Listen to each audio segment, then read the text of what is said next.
උදේ 8යි වෙලාව. මේ විදිහටම තමයි 5 ඉඳලා දැන් 8 වෙනකම් පැය 3ක් මේ විතර වතුර මට්ටම තිබුණේ. ඉතින් වැඩිවීමක් නම් පේන්නේ නැහැ. මේක මෙහෙම්මම වැස්ස අඩු වුණොත් chance එකක් තියෙයි මං හිතන්නේ වතුර බහින්න.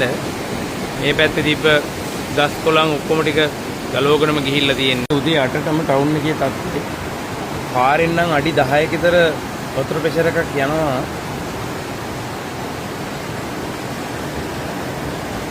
වේගෙන් යන නිසා බහින්නවත් මොකුත් කරන්න බෑ. අර තියෙන පාලම ගාව මේ බැරියර් එක ඒ හරිය තමයි ටිකක් හරි අඩුවෙන් මං හිතන්නේ යට වෙලා තියෙන්නේ.